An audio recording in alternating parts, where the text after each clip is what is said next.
Bismillahirrahmanirrahim. Assalamualaikum warahmatullahi wabarakatuh.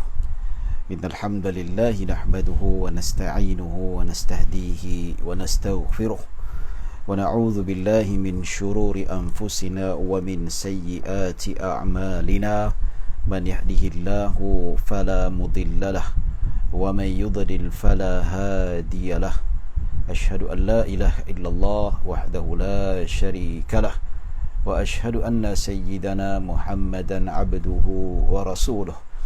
Allahumma salli wa sallim wa zid wa barik ala sayyidina Muhammadin abdika wa rasulika an-nabiyyil ummi wa ala alihi wa sahbihi ajma'in. Subhanaka la ilma lana illa ma 'allamtana innaka antal alimul hakim. Rabbi shrah li sadri wa yassir li amri wahlul 'uqdatan min lisani yafqahu qawli, amma ba'd. Alhamdulillah, thumma alhamdulillah, bersyukur pada Allah Subhanahu wa taala atas nikmat serta limpahan kurniaan yang Allah Subhanahu wa taala berikan kepada kita. Setinggi-tinggi kesyukuran kita rafa'kan atas keizinan yang Allah Subhanahu wa taala berikan kepada kita. Kita masih lagi sihat dan kita masih lagi dapat meneruskan kehidupan kita, dan begitu juga kita bersyukur pada Allah Subhanahu wa taala atas Allah memilih kita pada malam ini duduk di rumah sambil kita hadir dalam majlis ilmu yang barakah ini. Walaupun secara online, tetapi ia tetap ada barakah ilmu yang kita hendak mempelajari hukum hakam ataupun perundangan Islam itu sendiri, supaya kita faham agama. Bila kita faham agama, kita faham perundangan dan tata cara yang dikehendaki oleh Allah Subhanahu wa taala. Itu kepentingan yang perlu kita lihat dan perlu kita amati. Ya, pasal apa kita nak belajar undang-undang Allah? Sebab kita nak hidup dekat dunia ni supaya mendapat keredaan Allah. Ya, supaya juga untuk kita menjadikan agama Allah ini sebagai the way of life, cara hidup kita. Kalau kita tak menjalani hidup kita dengan cara Islam, maka tidak akan mendapat keredaan Allah Subhanahu wa taala. Maka penting kita belajar ilmu fiqh. Ya, tak kira lah, yang penting mazhab yang diiktiraf oleh para ulama, yang tidak ada pendapat yang pelik-pelik, tapi selagi mana atas ijtihad dalam kalangan para ulama, maka itulah juga hukum hakam berkaitan dengan kehendak Allah Subhanahu wa taala, yang mana kita pelajarinya untuk kita mendapat keredaan Allah Subhanahu wa taala. Baik tuan-tuan dan puan-puan yang dirahmati Allah Subhanahu wa taala, kita berhenti tentang kesan pada akad nikah itu sendiri, iaitu apabila akad nikah sudah berlaku, maka termeterai beberapa tanggungjawab dan hak suami. Ya, kita sudah baca pada pengajian siri yang ke-14, hak isteri, iaitu hak suami terhadap isteri, hak isteri terhadap suami. Begitu juga kalau dah ada anak, anak pula ada haknya. Ya, mak mertua, pak mertua ada haknya. Jadi itu semua sudah dibincangkan. Maksudnya perkahwinan ini bukan hanya keseronokan saja. Ya, seronok part of marriage, ya, tetapi ia bukan satu-satunya. Malah ada kesan-kesan yang lain. Ya, tuan-tuan dan puan-puan dirahmati Allah Subhanahu wa taala, kita sambung ya sebelum kita masuk bab yang telah tertulis pada status di atas. Maka kita nak juga meneruskan dari segi sudut apakah perbincangan yang selepas ini, iaitu perbincangan mengenai sunat dalam akad nikah. Akad nikah ada benda-benda yang disunatkan. Baik, akad nikah tu apa sunatnya? Sebelum akad nikah disunatkan khutbah. Ya, khutbah tu terkira ringkaslah, ada alhamdulillah, ada selawat ke atas Nabi dan pengisian. Dia tak ada berdiri, tak ada pegang tongkat, tak ada duduk, tak ada khutbah. Dia satu khutbah macam tu saja. Ya, alhamdulillahirabbil alamin wassalatu wassalamu ala asyrafil anbiya wal mursalin wa ala alihi washabihin. Usikum bitaqwallah. Kita wasiat bertakwa kepada Allah Subhanahu wa taala. Kemudian perkahwinan ini, cerita pasal perkahwinan 2-3 minit sudah cukup, ataupun 2-3 ayat pun sudah memadai peringatan, ya, supaya perkahwinan itu dapat mendapat barakah dengan adanya tazkirah. Begitu juga perkahwinan itu dapat barakah dengan adanya peringatan, ya, supaya lebih faham tentang hakikat perkahwinan ini. Ya, baik tuan-tuan dan puan-puan dirahmati Allah Subhanahu wa taala. Kedua, sunat akad nikah iaitu doa pada pengantin. Ya, disebutkan barakallahu laka wa baraka alaikuma wa baraka alaika wa jama'a bainakuma fi khair, doanya. Ya, ataupun barakallahu lakuma baraka alaikuma wa jama'a bainakuma fi khair. Ya, lafaz yang paling tepat yang diajar oleh Nabi sallallahu alaihi wasallam, barakallahu laka wa baraka alaika wa jama'a bainakuma fi khair. Maksudnya permulaan yang pertama kedua tu untuk lelaki tu, kemudian barulah untuk dua-duanya sekali. Tapi tak apa kalau yang nak buat yang versi Mahir Zain punya lagu tu kan, barakallahu lakuma wa baraka alaikuma wa jama'a bainakuma fi khair, boleh juga, tak ada masalah. Ya, disunatkan.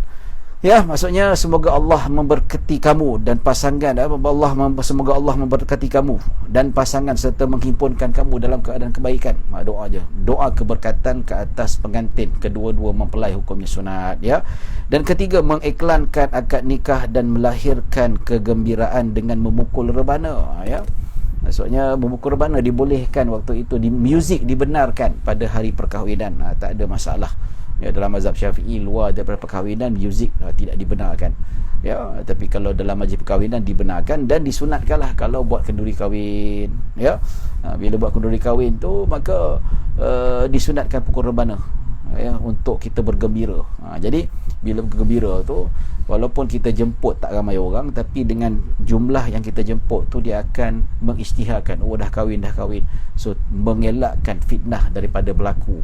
Bayangkan kalau tidak ada iklan, tak dimaklumkan, takut-takut kata dia ni tak kahwin, dia ni berzina, akan timbul buah mulut masyarakat. Ya, tuan-tuan dan puan-puan dirahmati Allah Subhanahu wa taala, dalam hadis yang diriwayatkan daripada Imam Ibnu Majah, daripada Imam Tirmizi rahimahullahu taala, antaranya Nabi sallallahu alaihi wasallam sebut, a'linu hadzal nikaha wadribu alaihi bil ghirbal. Nabi sallallahu alaihi wasallam bersabda, maksudnya ya, iklankanlah perkahwinan ini dan pukullah rebana.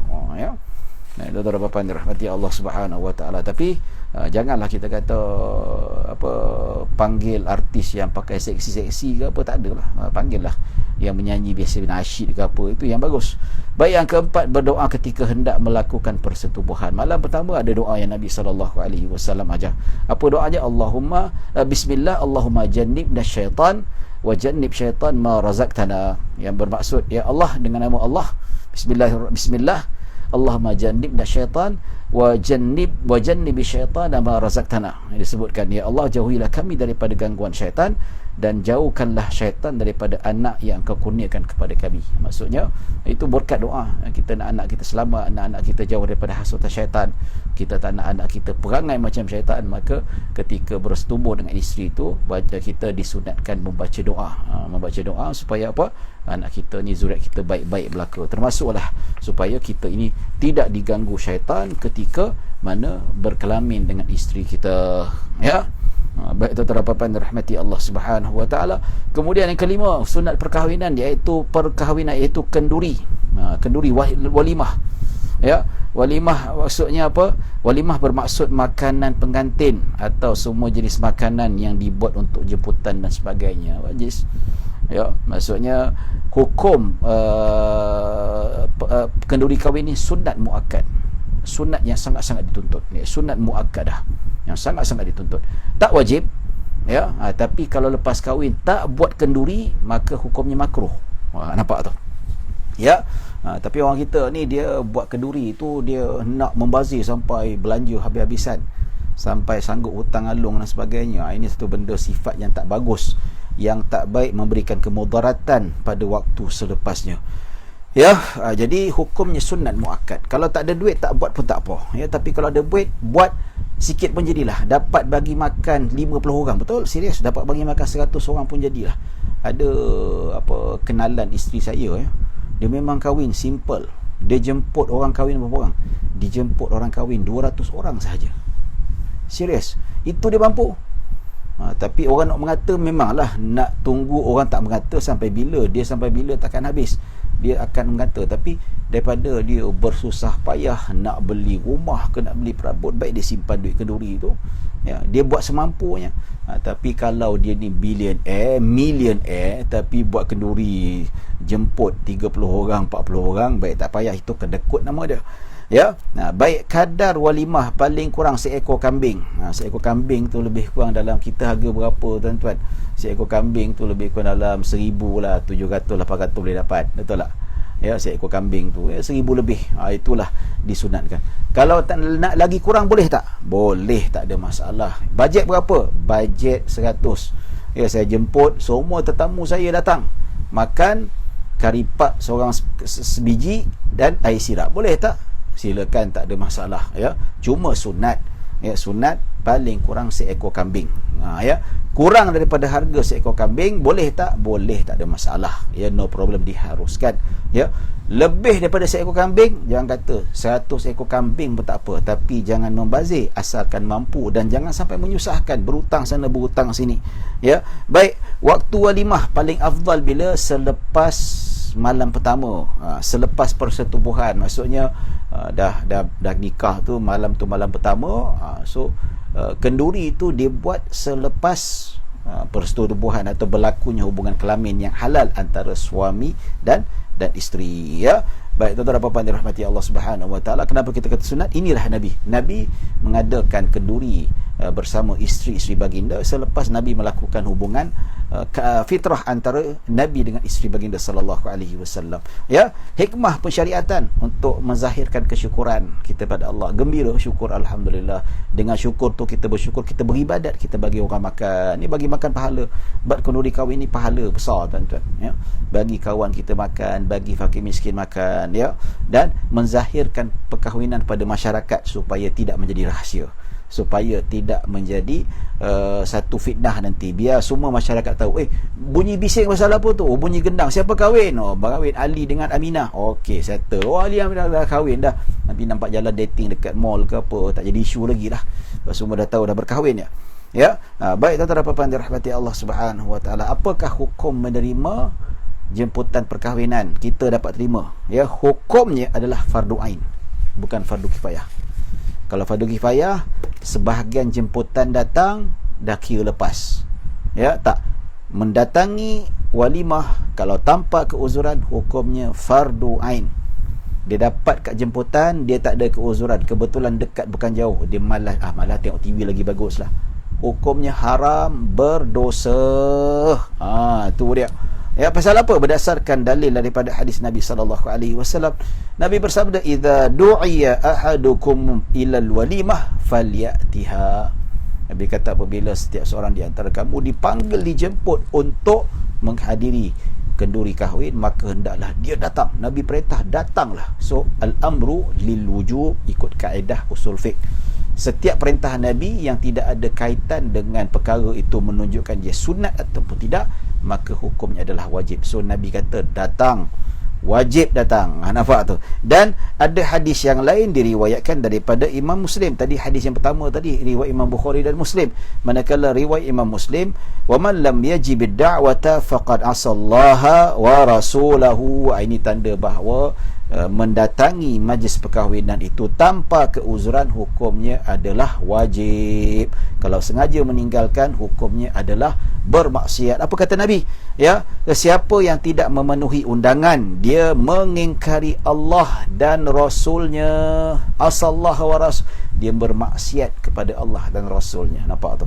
So tuan-tuan, lepas ni dapat undangan, ya, kalau tanpa keuzuran, tanpa kesibukan disebabkan sakit ataupun tidak, maka wajib datang. Ya, walaupun satu hari tu ada 2-3, tapi kalau sempat, tak sempat nak buat macam mana, itu juga dinamakan sebagai keuzuran. Ya, baik, ulama ada bincangkan apakah jenis kenduri kahwin yang tak wajib datang. Adakah semua wajib datang?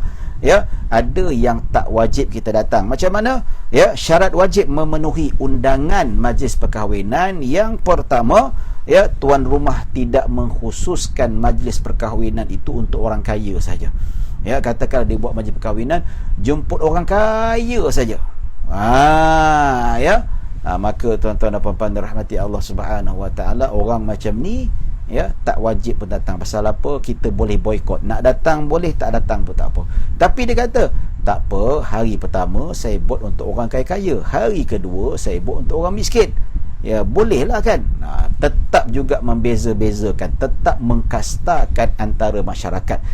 Perkahwinan macam ni ya, tidak boleh dilayan ataupun tak nak datang pun tak apa.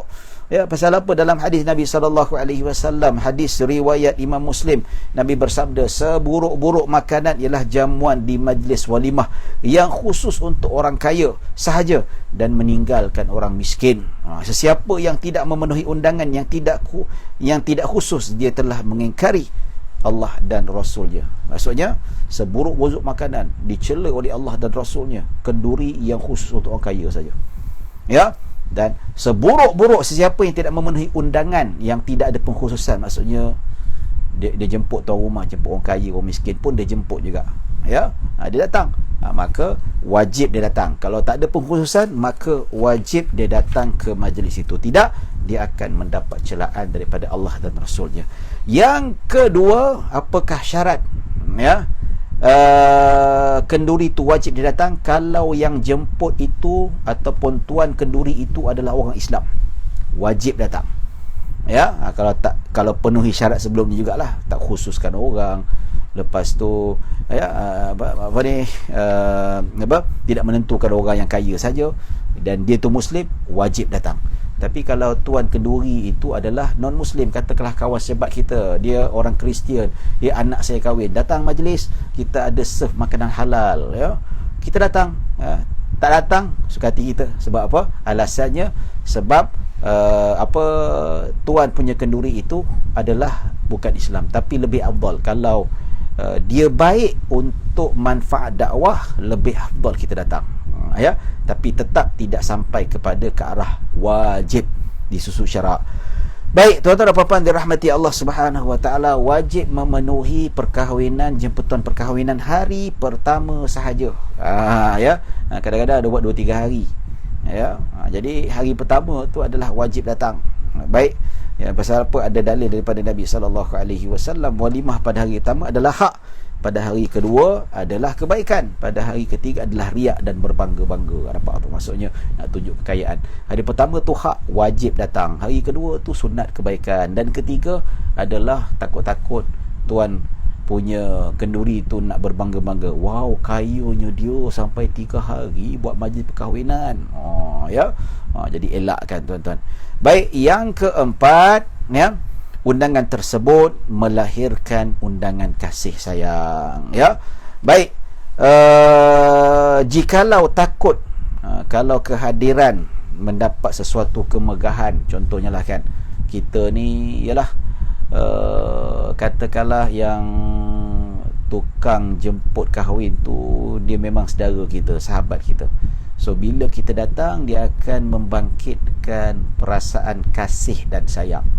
Nampak tak? Itu wajib datang. Tapi kalau kedatangan kita itu menyebabkan kemegahan, dia bermegah-megah, tujuan untuk menunjuk-nunjuk di hadapan orang ramai. Contoh paling baik apa? Kita ambil contoh orang politik lah tuan-tuan. Orang politik ni dia buat majlis perkahwinan anak dia, ya. Orang politik kan banyak duit, tak tahu mana dia dapat, ya. Gaji bukan besar mana pun, ya. Tapi dia buat majlis perkahwinan sampai juta-juta. Kemudian dijemput alim ulama, ya. Dan dia jemput alim ulama tu, kita tahu teknik dia orang politik ni. Dia jemput alim ulama, bila alim ulama datang majlis itu, so dia nak jadikan hujah politik. Dia tengok, tuan-tuan semua nanti kena undi saya, ya. Pasal apa? Saya sendiri disokong oleh ulama alim. Nampak tu. So kalau ini ditakuti berlaku, maka ulama tu tak wajib datang, ya. Tapi kalau kita tahu hati budi ahli politik itu baik, bukan jenis yang makan harta rakyat, jujur, memang ikhlas nak berjuang, tak apa, datang, wajib datang, mesti datang, ya. Tapi kita tahu memang rekod dia memang suka manipulate, suka panggil orang untuk duduk kedudukannya, maka ini tidak boleh kita jadikan sebagai satu perkara yang boleh membawa kepada keburukan pada diri kita juga, ya. Baik, yang kelima, orang yang mengundang bukan orang yang zalim, bukan orang yang jahat. Samalah macam orang politik yang zalim, yang jahat kan, yang degil, fikir harta dia saja, ya. Dia suka menindas orang, maka majlis seperti ini juga, ya, tidak wajib hadir. Dan begitu juga kalau orang yang mana hartanya itu ada bercampur dengan benda yang haram. Contoh yang jemput kita ni adalah mafia, gangster dan sebagainya, ya, maka kita tahu kerja dia ada bercampur dengan sumber yang haram, sindiket-sindiket ni, maka tak wajib hadir, ya. Pasal apa? Takut dia atau memiliki harta yang haram, maka tak wajib kita hadir. Yang keenam, tidak terdapat tidak terdapatnya di dalam majlis itu perbuatan mungkar, perbuatan yang melanggar perintah Allah, seperti minum arak ke, joget antara lelaki dan perempuan, ya. Tapi kalau joget adat lelaki saja joget, contoh macam samra kan, ya, macam masyarakat Arab Yaman, macam kami dekat Malaysia ni, keluarga Syed dan Sharifah, kalau perkahwinan tu ada joget samra. Samra tu untuk lelaki saja dekat luar. Perempuan ada samra tapi dalam bilik itu tutup, yang hanya perempuan saja boleh tengok, ya. Itu tak apa, tak ada masalah, dibolehkan. Tarian juga Nabi SAW melihat tarian kaum Sudan dalam masjid Nabawi, tarian main lembing tu, main pedang tu kan, tarian lah, ya. Jadi tuan-tuan dan puan-puan dirahmati Allah Subhanahu wa taala, maka tidak menjadi masalah. Tapi joget laki perempuan, joget lambak dan sebagainya, ini satu benda yang haram. Tak boleh ada mukhalatah, ikhtilat antara laki perempuan, perbuatan yang haram, ya. Tuan-tuan dan puan-puan dirahmati Allah Subhanahu wa taala. Saya kalau pergi nikah, kalau ada samra tu, saya join lah, ya. Kadang-kadang tengok main, ya, jom, saya belajar dululah kan. Tapi seronok juga, masih ingat lagi juga samra tu, ya. Zapin, syarah dan sebagainya, maka dibolehkan. Baik, itu antaranya. Yang lain disebabkan tak wajib hadir sebab keuzuran, contohnya sakit, kita sakit, ya, ataupun anak sakit, ya, ataupun urusan yang menyebabkan rezeki, bisnes, ya, rezeki kan, kerja pada hari itu, ya, ataupun jauh, itu antara keuzuran-keuzuran yang dibenarkan oleh syarak itu sendiri, ya. Baik, tuan-tuan dan puan-puan dirahmati Allah Subhanahu wa taala, makan hidangan di majlis walimah. Apakah hukum yang datang ke majlis walimah itu? Adakah dia wajib makan? Tetamu yang datang pada majlis itu sendiri, adakah dia wajib makan makanan yang dihidangkan? Ya, disebutkan oleh para ulama mazhab Syafi'i, tetamu tidak wajib makan, dia hanya wajib hadir, ya.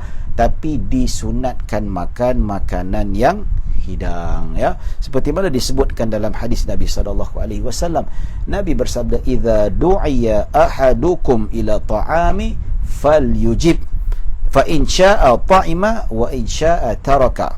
Hadis riwayat Imam Muslim, yang bermaksud Rasulullah SAW bersabda, siapa yang diundang dalam majlis jamuan, hendaklah dia memenuhinya. Jika mahu, makanlah, jika tidak, biarkanlah. Nampaknya, maksudnya nak makan boleh, tak nak makan pun tak apa, ya. Tapi sebagian ulama mengatakan bahawa kalau boleh menyebabkan tuan rumah kecil hati merajuk ataupun bergaduh, maka wajib makan walaupun sedikit, ya. Baik, tuan-tuan dan puan-puan dirahmati Allah Subhanahu wa taala. Ada pendapat kedua dalam mazhab Syafi'i, disebutkan oleh Imam Nawawi rahimahullahu taala dalam kitab Rawdatul Talibin, ya. Pendapat kedua, tapi bukan pendapat yang rajih, tapi pendapat yang kedua dalam mazhab Syafi'i, iaitu sebahagian ulama Syafi'i menyatakan siapa yang hadir itu tidak berpuasa, maka wajib makan walaupun sedikit, jamaah satu suap pun wajib. Nampak, ya. Dan orang yang berpuasa datang, dia tak wajib makan. Tapi yang tak berpuasa, dia tak boleh tak makan walaupun minum air seteguk ataupun makan sedikit. Kalau ikut maslahat sekarang, saya lebih rasa lebih sesuai pendapat yang kedua ni lah, untuk kita jaga keharmonian masyarakat. Takut nanti dia kecil hati, dibawa sampai bila-bila, sampai hati dia tak makan makanan kita, bang. Takut macam tu, ya. Baik, tuan-tuan dan puan-puan dirahmati Allah Subhanahu wa taala, maka habis bab walimah.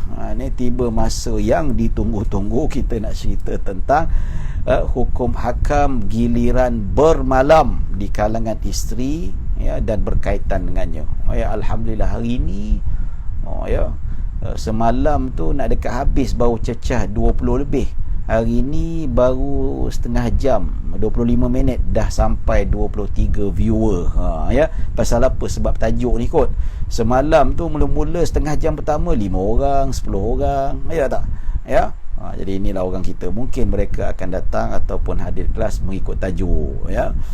Kalau kita tak spreadkan tajuk ni, mungkin dia bilangan tu dah setengah jam, mungkin masih lagi 10 orang ataupun ialah 11-12 sebagainya. Ala kulli hal, saya tak kisah. Yang nak hadir silakan, yang tak nak hadir silakan, tak ada masalah. Saya tidak memerlukan bilangan yang ramai, saya memerlukan komitmen yang ada, walaupun seorang sekalipun. Ya, saya tidak terpengaruh dengan bilangan. Ya, tuan-tuan dan puan-puan dirahmati Allah Subhanahu Wa Taala. Ya, dan saya pun bukan nak jadi penceramah selebriti yang nak kena ceramah masjid besar-besar, viewer sekali datang ramai. Ya, tidak. Saya dapat dirakamkan ceramah pada malam ini dan kemudian disimpan dan diwarisi zaman berzaman. Walaupun nanti saya dah tak ada dekat dunia ni, video ni masih ada, orang lagi masih belajar dan beramal dengan ceramah-ceramah saya. Bagi saya sudah memadai. Walaupun tak glamour dekat dunia, walaupun tak ramai viewer, itu tak kisah. Ya, dalam istilah lain, ada aku kisah. Ya, tak ada masalah. Yang penting inilah, orang tak tengok sekarang, tak ada masalah. Mungkin masa akan datang video-video saya ini amat diperlukan. Amin ya rabbal alamin. Ya, tuan-tuan dan puan-puan dirahmati Allah Subhanahu Wa Taala. Okey, pengertian giliran. Kita nak cerita tentang giliran kalau mereka yang ada isteri lebih daripada seorang, ya, maksimum 4 lah, ya. Jadi tuan-tuan dan puan-puan dirahmati Allah Subhanahu Wa Taala, baik kita nak cerita pasal al-qasam ataupun al-qasmu, maksudnya giliran. Ya, dari segi bahasa maksudnya bahagian. Okey. Baik, dari segi sudut istilah, ya, ada dalam kitab fiqh disebutkan istilah al-qasmu. Ya, boleh buka kitab lah bab munakahat, yang mana ulama bincangkan secara terperinci bagaimana hukum hakam berkaitan dengan giliran antara isteri-isteri yang wajib suami laksanakan. Baik, al-qasmu ataupun giliran ini bermaksud lelaki yang beristeri lebih daripada seorang, yang berpoligami lah. Dan jika bermalam dengan seorang daripadanya, maka dia hendaklah pula bermalam dengan isteri-isterinya yang lain. Nampak definisi itu kata apa? Ya, iaitu lelaki yang ada isteri lebih daripada seorang, apabila dia bermalam ataupun dia mula bermalam dengan salah seorang isterinya, maka dia wajib bermalam dengan isteri-isteri yang lain secara giliran yang adil. Nampak tak? Ya. Baik, kita nak bahaskan apakah hukum asal suami bermalam dengan isteri-isteri. Ya, lepas nikah, dah akad nikah, ya, katakanlah sekali nikah 4 orang. Ya, sekali nikah 4 orang. Lepas tu wajib tak bermalam? Hukum asal sunat. Sunat bermalam. Ya, tidak wajib bermalam pada hak suami. Faham tak? Ya. Ini timbul kontroversi ni di kalangan liberal, dia tak faham istilah fiqh. Pada asalnya, macam saya nikah dengan isteri saya. Nikah, saya tak nak bermalam kat rumah, saya bermalam kat jabat. Saya datang makan ataupun buat hubungan kelamin, lepas tu keluar balik pergi mana. Tak bermalam. Wajib tak? Tak wajib. Sebab apa? Hak bermalam ini adalah hak suami, bukan hak isteri. Ya. Tetapi dalam hukum fiqh, kalau saya ada 4 orang isteri, saya berhak untuk tidak bermalam dengan keempat-empat isteri. Hukumnya sunat. Ya, saya boleh tak nak bermalam, saya hanya singgah, bagi makan, sediakan tempat tinggal, ya, memenuhi keperluan, lepas tu tinggalkan, tidur kat hotel lain. Itu hukumnya tak wajib. Tapi dalam kitab fiqh dia sebut, bila saya start bermalam dengan salah seorang isteri saya, maka setiap seorang wajib diberi giliran. Bila once you dah start bermalam dengan salah seorang isteri, sama ada dengan cara mengundi ke ataupun cara kita tetapkan, maka wajib bermalam dengan semua isteri. Tak boleh satu saja. Tak apalah, saya nak bermalam dengan seorang saja, yang lain 3 ni singgah saja. Tak boleh, haram. Sebab apa? You dah start. Kalau tak nak start keempat-empatnya, jangan start seorang pun. Nampak tu? Ya, tapi mustahil, siapa nak buat macam tu? Betul tak? Mesti dia nak bermalam dengan isteri, ya. Jadi hukum asalnya, kalau dia tak nak bermalam langsung, dia tak wajib bermalam ke. Tapi bila start salah seorang saja, so wajib dia bermalam. Ini kena faham. Ini orang yang jahil agama, dia tak tahu. Dia kata, mazhab Syafi'i kata tak wajib bermalam dengan isteri. Itu the first action. Lepas nikah dia tak nak bermalam, singgah makan, itu singgah untuk seksual saja, lepas tu keluar, itu saja. Tapi kalau dia dah start bermalam, yang lain wajib dia bermalam. Tu dia tuan-tuan, ya. Itu kena faham. Jadi hukumnya tuan-tuan kembali kepada asal, ya. Mestilah kata orang tu wajib bergiliran secara adil. Fa in khiftum alla ta'dilu fawahidah. Jikalau kamu tak mampu untuk berlaku adil, ya, maka satu. Dalil daripada surah An-Nisa ini menunjukkan bahawa wajib melakukan keadilan walaupun giliran malam. Wah, tu dia dah sampai 33 orang. Topik ni memang atraktif betul. Ya, mungkin kawan okay, dah start dah, poligami dah start dah. Tu yang ramai masuk tu. Ya. Baik tuan-tuan dan puan-puan dirahmati Allah. Ini bukan kutuk yang diperli saja tuan-tuan. Baik. Ya. Baik, kita hukum giliran. Hukum giliran malam tu kita dah sebutkan hukum asalnya berapa. Ya. Baik. Jadi kita nak ceritakan siapakah isteri yang berhak untuk mendapat giliran. Ya. Semua isteri berhak mendapat giliran selagi mana dia tidak nusyus. Ya. Habis bab giliran, bab poligami ni, kita akan masuk bab nusyus. Kalau sempat lah, mungkin tak sempat kot. Ya. Semua isteri wajib mendapat giliran. Satu malam. Kalau 2 malam, 2 malam. Kalau 3 malam, 3 malam. Semua 3 malam. Asik. Walaupun dia sakit, walaupun dia haid, walaupun dia nifas. Nampak tu? Ya. Tak boleh kita kata, okey, malam ni saya bermalam. Mah, saya tak boleh bermalam awak sebab awak haid lah. Tak boleh. Mah, saya tak boleh balik awak malam ni, saya terpaksa tidur memadu awak pasal apa, awak sakit balik. Tak boleh. Kecuali dengan izin dia. Tu izin dia tuan-tuan. Ya. Muhammad Yusof aduh, yalah. Dan sekala perli apa salahnya tak, ya. Nak terima, tak nak terima, yalah. Kalau Muhammad Yusof ni dia, yalah, tak ada masalah. Yang nak terima perli saya, silakan. Yang tak nak terima, dia boleh tinggalkan. Tak paksa, tak ada paksa tuan-tuan, ya. Baik. Selagi mana wanita itu tidak nusyus, maka dia berhak dapat walaupun sakit. Wah, saya tak boleh nak tidur rumah, dia sakit. Bukan dia boleh layan saya, itu lain cerita. Ya, kalau dia sakit, kamu tetap kena jaga dia. Giliran dia kena giliran dia. Walaupun dalam keadaan haid, dia bukan kita nak kena dapatkan khidmat layanan seksual. Nampak tak? Tetapi dari segi sudut layanan, ya, emosi, bercakap, berborak, tidur sama, belayan dan seumpamanya, itu hak si suami yang melakukan giliran. Ya. Yang tak berhak dapat giliran isteri yang nusyus. Siapakah isteri nusyus? Nanti kita belajar bab selepas ini tuan-tuan. Masuk bab nusyus tu, nanti bilangan dia berkurangan balik. Dia tak sampai yang 33 ni, dia mungkin 10 balik, 15 balik, tak ada masalah, no problem at all. Ya, tak apa. Ya, baik tuan-tuan dan puan-puan dirahmati Allah Subhanahu wa taala. Baik. Okey.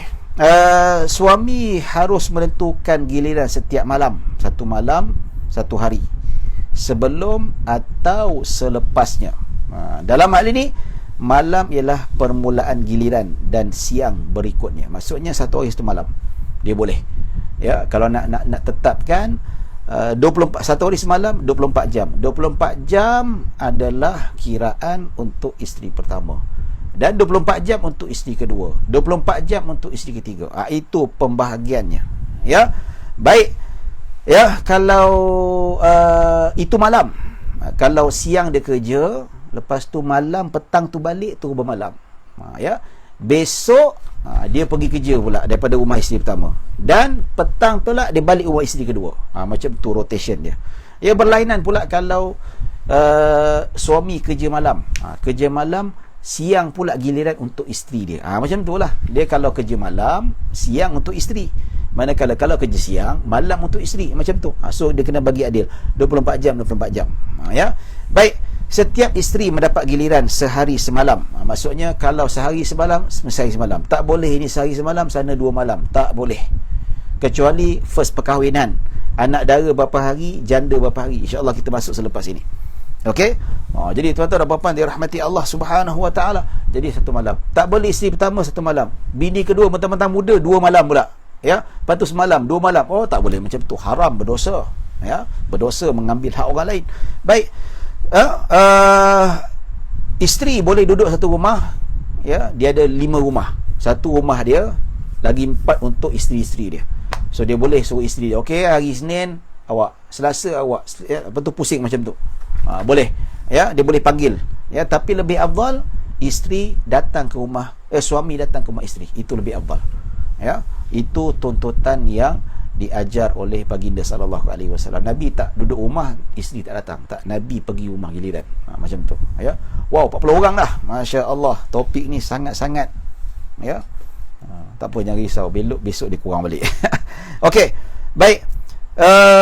Jadi sunatnya sebab apa Nabi datang ke rumah isteri baginda sallallahu alaihi wasallam? Jika suami telah bermalam di rumah seseorang daripada isteri-isterinya, dia wajib membuat giliran bermalam di rumah isteri-isteri yang lain, ya. Dan setiap seorang daripada mereka mendapat giliran sehari semalam. Nampak tak? Bila start seorang dah bermalam, maka seluruh isteri wajib dimalami. Ya, bukan kalau bermalami, dibermalamkan. Itu dia. Kalau tak berdosa, tak boleh ini sehari, sana 2 hari, isteri ketiga 3 hari, tak boleh sehari semalam, ya. Sedar diri kalau kita dah rasa dah bosan ke bini pertama itulah yang kita cinta yang pertama sekali tu. I love you, you love me. Kita punya bujang, kita susah, dia lah terima juga tu, ya. Baik, suami haram bermalam di rumah seorang isteri, manakala, ya, suami pula tak boleh bermalam di rumah isteri dan meminta isteri kedua datang ke rumah madu dia. Tak boleh. Haram, berdosa hukumnya. Kecuali dengan keredaan isteri, dua-dua isteri. Ya, contoh, saya duduk kat rumah, isteri kedua, ya, ajak isteri pertama datang ke rumah madu dia. Boleh tak? Boleh, dengan syarat bini rumah tu redha dan bini pertama redha. Kalau salah seorang tak redha, tak boleh. Kita paksa juga datang, hukumnya haram. Hukumnya berdosa. Ya, kalau suami duduk kat rumah bini muda, dia ajak, datang, awak datang rumah madu awak ni, saya tak nak datang. Berdosa tak? Tak berdosa. Tak dikira sebagai nusyus. Pasal apa? Itu hak isteri. Ya, hak dia untuk tidak datang ke rumah madu dia. Pasal apa? Islam tidak mahu ada pertelingkahan, tidak mahu ada permusuhan. Nampak tu? Islam sangat jaga ni, tuan-tuan. Sangat jaga.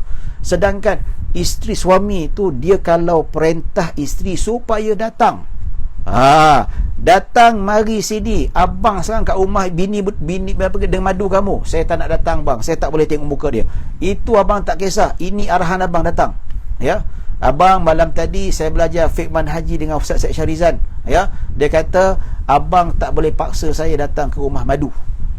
Kalau abang paksa saya juga, hukumnya berdosa, ya. Betul ke? Betul. Buka Fiqman Haji yang terjemahan, ya, Negeri Sembilan, Jabatan Mufti Negeri Sembilan, muka surat 218. Sebab saya buka, dia kebetulan kat rumah ada kitab, dia mau buka.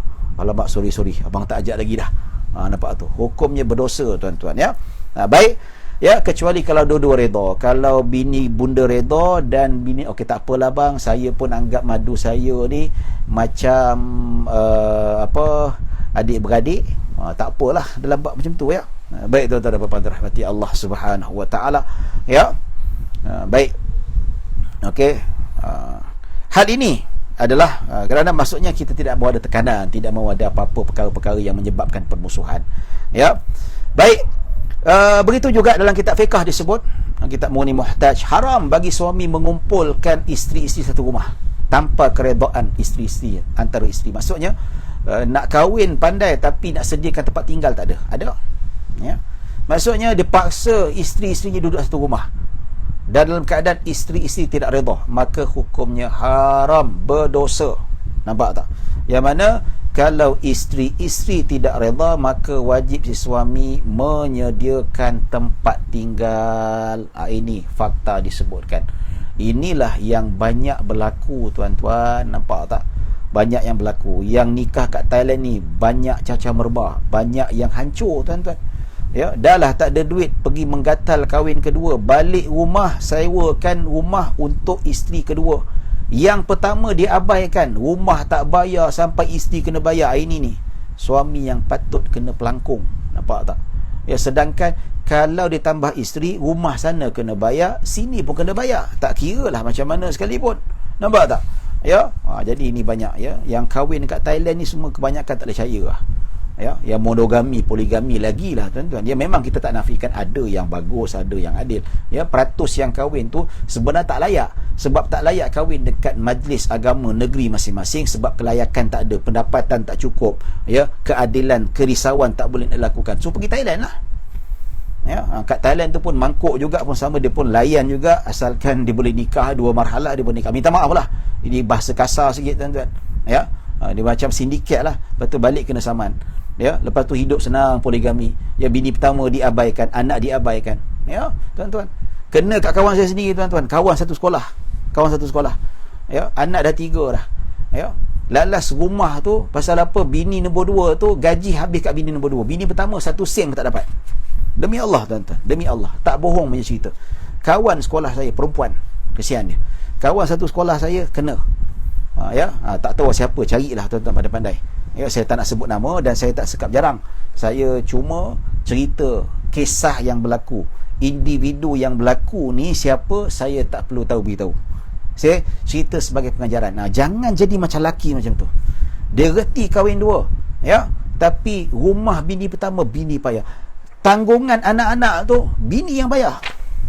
Nampak tak? Dia habis duit kat bini nombor 2 dengan anak-anak tiri dia. Ya Allahu Akbar. Dia sendiri madu kat saya, dia jumpa saya tuan-tuan. Bukan kisah bohong, kisah benar. Saksi ada. Ya. Itu tuan-tuan dirahmati Allah Subhanahu Wa Taala. Baik.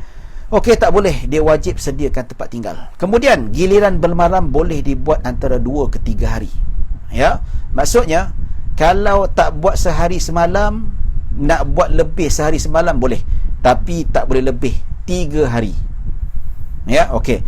Abang menentukan diri abang duduk kat bini pertama 4 hari, bini kedua 4 hari, bini ketiga 4 hari. Tak boleh. Tanpa keredaan isteri tak boleh. Maksimum 3 hari. Nampak tak? Nampak tak? Okey. Abang nak buat 3 hari, rumah kamu 3 hari, rumah nombor 2 3 hari belah sana. Ya, itu tak minta persetujuan pun tak ada masalah. Ya, tapi kalau nak buat lebih 3 hari kena dapat persetujuan semua orang. Sebab apa? Nak berlaku adil. Boleh tak abang buat 4 hari sana, 4 hari sini, 4 hari situ? Boleh. Kalau semua setuju kata 4 hari, seminggu pun tak apa. Nampak tak? So, yang poligami kena ingat. Ya, 3 hari maksimum tanpa keredaan isteri. Lebih kena dapat keredaan isteri. Ini kena faham betul-betul. Ya tuan-tuan dan puan-puan dirahmati Allah Subhanahu Wa Taala. Bagi memulakan giliran malam, boleh dilakukan secara undian wajib. Maksudnya nak memulakan macam mana? Buat undian. Ya, tuan-tuan dan puan-puan dirahmati Allah Subhanahu Wa Taala. Maka kalau kita lihat dari segi sudut undian tu, pasal apa kita dah, ini bagi orang yang dah kahwin dah. Maksud contoh dia kahwin secara 4 orang. Ya, tak tahu mana nak start dulu. Ya, tak tahu nak start dulu, wajib undi. So, okey, ambil balang tu, kata pap. Okey, bini nombor 3. Alhamdulillah, ya. Pap. Yo, bini nombor 1, ya. Benda macam tu. Pap nombor 3, itu giliran. Tapi kalau yang dah kahwin secara berturut-turut, maksudnya isteri pertama, kedua tu memang sudah terbahagi, maka tak wajib diundikan, ya. Baik.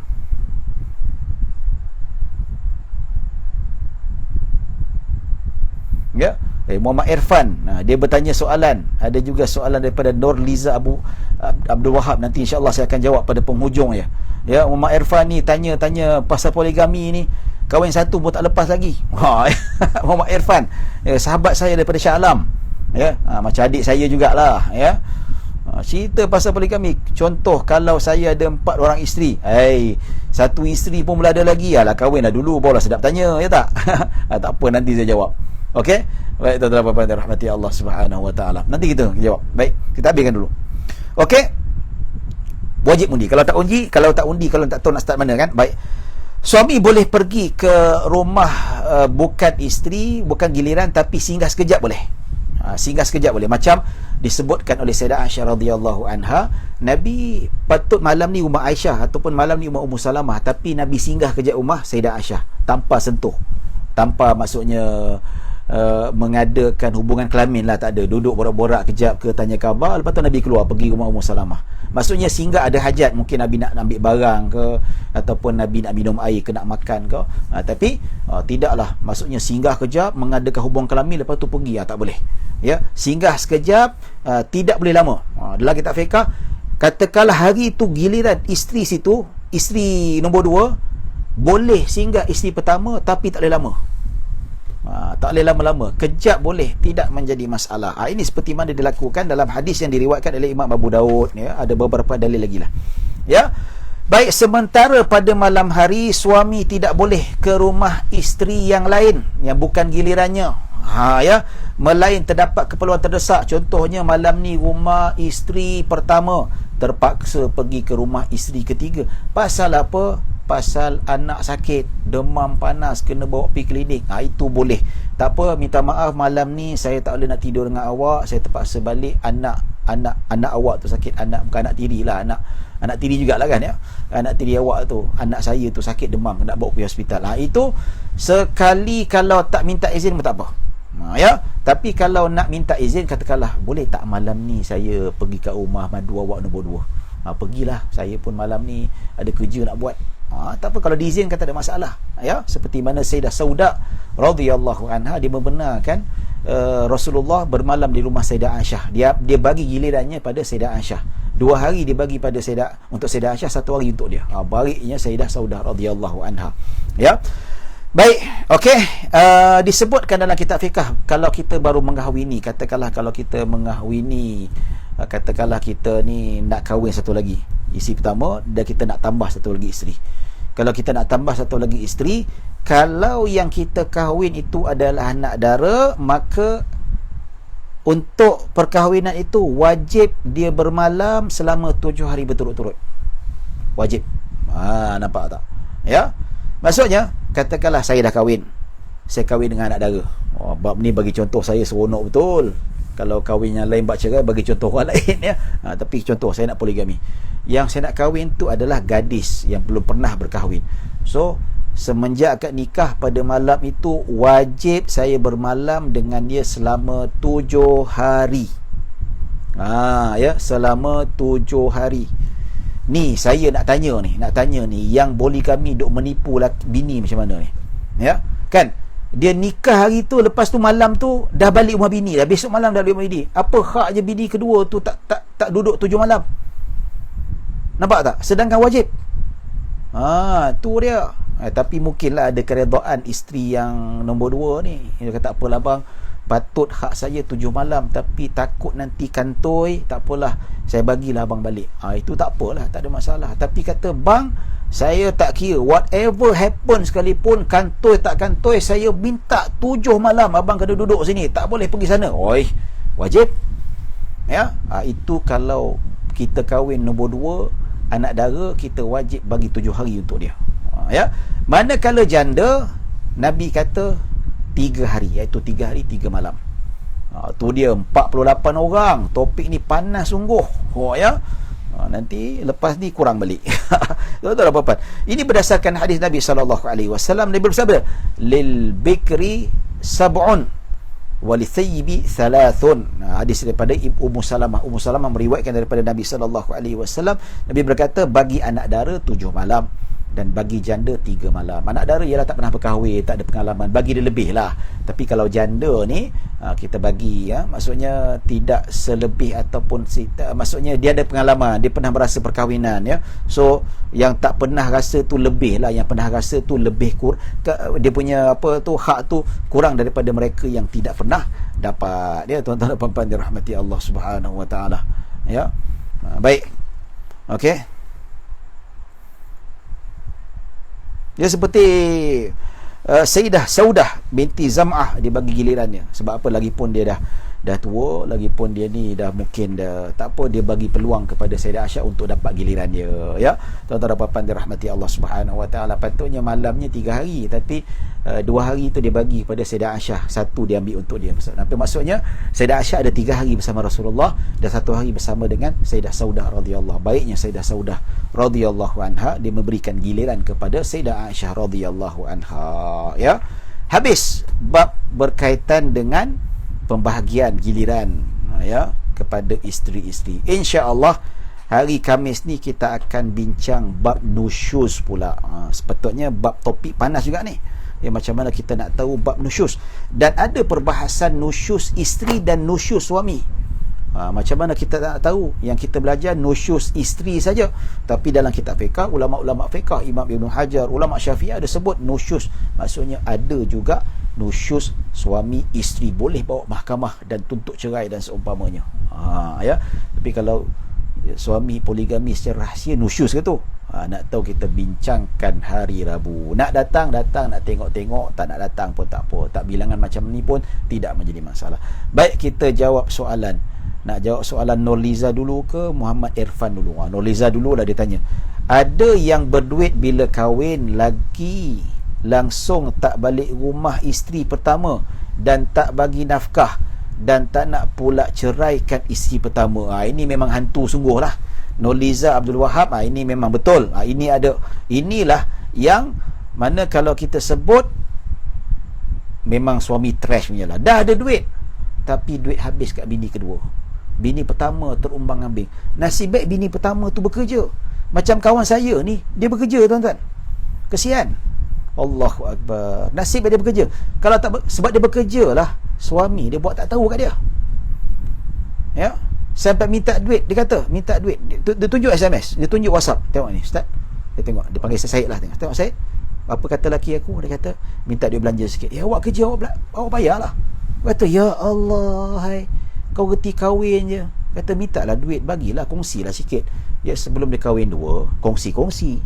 Ya, bayar api, bayar makan anak, kongsi-kongsi, okey lah. Memang dah isteri dia tak ada masalah. Bila dia kahwin dua pula, tak boleh nak kongsi. Pasal apa? Gaji habis kat bini kedua. Saya tengok WhatsApp dia tuan-tuan, tengok WhatsApp. Dia kata, minta lah duit apa sikit, bayar macam biasa. Dia kata, awak kan kerja, awak bayar lah. Saya ni nak ada tanggungan satu lagi ni. Ya Allah, dia berani. Ini memang sampah punya lelaki tuan-tuan. Dia sebelum poligami boleh bayar, tapi lepas poligami dah habis. Ya Allahu Akbar. La haula wala quwata illa billahil aliyyil azim. Saya marah, memang marah. Ya, bukan saya nak bela perempuan sangat, tidak. Ya. Perempuan pun ada jahatnya juga tuan-tuan. Ya, ada jahatnya juga yang duk hasut bini jangan bagi kat madu dia. Ya, ada macam tu.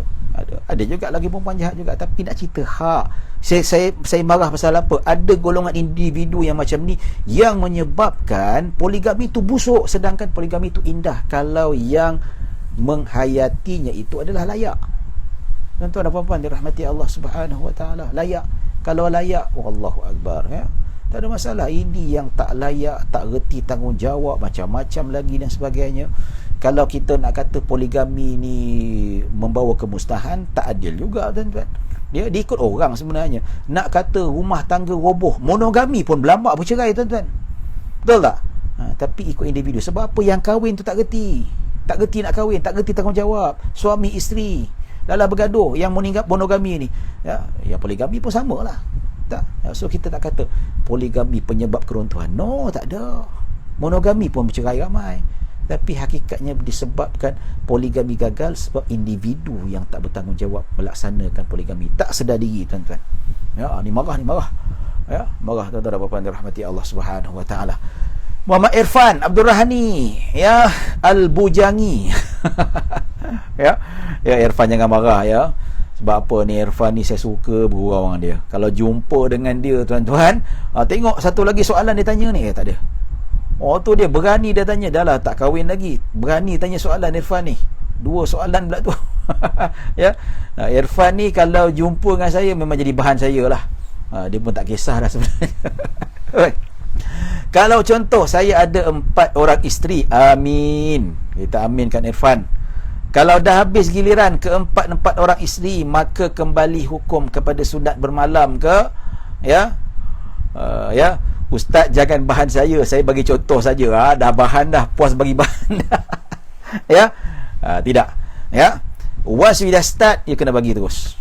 Once we dah start, dia kena bagi selama-lamanya. Sebab apa? Tak boleh kita dah bagi orang makan, lepas tu besok tak bagi makan lagi dah. Tak boleh. Dia kena berterusan. Ya. Itu kalau permulaan. Kalau dia dah kahwin, aku tak nak bermalam, abang singgah saja, bagi makan, bagi minum, buat hubungan kelamin, lepas tu abang tidur hotel, tidur rumah apa, itu. Tapi bila start, sampai bila-bila kena start. Ya. Baik, soalan daripada Irfan lagi. Kalau bermusafir dengan salah satu isteri dengan sebab undian, musafir yang baru kena juga ganti ke dengan isteri lain? Ya. Undian tu sebab apa? Tak tahu mana nak start dulu. Ya, 4 orang isteri, abang nak musafir ni first time, tak tahu mana start dulu, so kita undi. Ya, lepas undi lagi untuk yang kedua. Lepas undi tu yang dah pergi tu lah, yang lagi 2 ni undi siapa nak ikut sampai habis. Ya, lepas tu dah habis 4 tu, ikut giliran pula. Ya, itu undi yang pertama saja. Maksudnya undi pertama. So bila undi pertama, nama bini ketiga naik. pergi. Lepas tu bini ketiga dah pergi, nak pergi musafir kedua, undi yang lagi 3 ni. Siapa yang ikut seterusnya? Nama bini pertama naik, bini pertama pergi. Ya, lagi musafir, lagi 2 orang. Nak ikut undi macam mana? Undi lagi 2 ni. So bini keempat nama naik pula, ya. Ialah sekali bini kedua. Itu tak apa. Ya, tidak menjadi masalah. Ya, maka selepas tu ikut giliran. Dah ikut giliran kan? Okey, dah ikut giliran. Kita dah tahu giliran pertama siapa, giliran kedua ikut undian, maka seterusnya lah ikut undian. Ya. Ataupun nak pergi musafir, contohnya ikut keperluan. Contoh, terpaksa pergi ke Terengganu pasal apa? Sebab anak isteri kedua nak masuk universiti. So takkan bini mak dia yang lain ikut, pula mesti mak dia kandung dia ikut. Isteri kedua lah mak dia suruh ikut. Nampak tak? Ya. So pergi lagi pula dia sakit, nak ziarah kat sakit, nak ambil dia. So yang ikut siapa? Mak dia jugalah yang ikut. Sebab mak dia. Ya, tapi kalau bab yang tidak ada kaitan dengan hubungan tu, maksudnya ikut pada tempat yang sesuai, bawalah isteri tu, ya. Baik, soalan daripada Mat Anas, adakah suami wajib mendatangi isteri dukhul setiap kali ke rumah tiap-tiap isterinya, ya? Dukhul ini juga adalah hak suami, ya. Baik, tapi kalau dia sudah dukhul, sama juga bermalam lah. Bermalam tu sama macam dukhul. Bila sudah berdukhul, maka dia juga wajib mendukhulkan isterinya kalau isterinya menuntut hak itu, ya. Tapi kalau dia tidak menuntut ke apa, malam ni abang penat lah, kita tak payah dukhul ya. Kita tak payah berkelamin, tak apalah bang, saya pun siang tadi kemas rumah apa semua tu, lain kali lah hidupannya lah bang. Okey, tak apa, ya. Baik, bagaimanakah hukum suami yang berpoligami namun kerjanya banyak bermusafir? Tak apa berbanyak musafir, tapi dalam erti kata itu mencari rezeki lah. Zaman para sahabat, zaman salaf pun mereka bermusafir, tinggalkan isteri seminggu, 2 minggu, 2-3 bulan dan sebagainya, itu biasa, ya. Tapi bila balik tu giliran tak berlaku, katakanlah dia pergi musafir 2 minggu, lepas tu balik ke kampung 2 minggu. 2 minggu tu kena bahagi betul-betul, kena seadil-adilnya, kena bahagi ikut bijak cara. Kita kena buat kalkulat tu kenalah seadil-adilnya, ya. Kalau tak boleh nak seadil-adilnya, minta redha daripada tu untuk diberikan kompromi lah, macam tu, perbincangan, ya. Baik tuan-tuan dan puan-puan dirahmati Allah Subhanahu Wa Taala. Ya, setakat itu saja, dah tak ada soalan lagi setakat ni, ya. Terima kasih kepada Muhammad Irfan kerana bertanya 2 soalan, dan juga kepada Muhammad Anas bertanya 2 soalan, juga daripada Nur Liza berkongsi pandangan, ya. Minta maaf banyak-banyak, terutama kepada Muhammad Irfan, ya. Malam ni kasih bahan cukup-cukup. Ya, ini bukan bahan, sebenarnya doa untuk Muhammad Irfan supaya dia ditemukan jodoh dengan cepat, ya. Muhammad Irfan ni rajin, ya. Kuliah saya dia memang rajin hadir. Kalau tak ada pandemik COVID-19 ni, dia datang ikut daurah saya, majlis ilmu saya, alhamdulillah, ya. Saya sayang kat Muhammad Irfan ni. So dia pun tak kisah saya membahan dia. Ya, minta maaf semua kalau saya membahan ni semua tu, apalah ustaz ni membahan orang tak sikoh. Itulah saya dengan kawan-kawan, tak ada masalah. Tapi kalau yang tak kenal, saya tak membahan. Yang tak biasa, saya tak membahan, tuan-tuan, ya. Cuma tadi perli sedikit tu biasalah. Bila topik hangat bawa ramai, bila topik biasa-biasanya tak nak hadir, itu tidak menjadi masalah. Saya pun tak ada kecil hati, ya. Wallahu ta'ala a'lam, ya. Baik, setakat itu saja yang dapat saya kongsikan pada malam ini. InsyaAllah pada hari Rabu, ya, pada Rabu dan waktu yang sama 8.45 ke 8.50 macam tu, kita akan masuk bab baru, iaitu bab nusyus, ya. Isteri ada nusyusnya dan suami juga ada nusyusnya. InsyaAllah kita bincangkan nanti. Wallahu alam, setakat itu saja yang dapat saya bincangkan. Mudah-mudahan kita mendapat rahmah dan maghfirah daripada Allah Subhanahu Wa Taala, dan insya-Allah berkat majlis ilmu ini pada akhirat kelak kita mendapat syafaat daripada Rasulullah sallallahu alaihi wasallam. Setakat itu saja. Terima kasih kepada Jabatan Mufti Negeri Sembilan atas tajaan dan peluang diberikan kepada saya, dan terima kasih kepada tuan-tuan yang hadir pada malam ini. InsyaAllah bertemu pada hari Rabu jam 8.45 malam. Aqulu qawli hadza wa astaghfirullahalazim li wa lakum wa lisairil muslimin wal muslimat. Yang baik hanya daripada Allah, kekurangan kesilapan datang daripada diri saya sendiri. Assalamualaikum warahmatullahi wabarakatuh.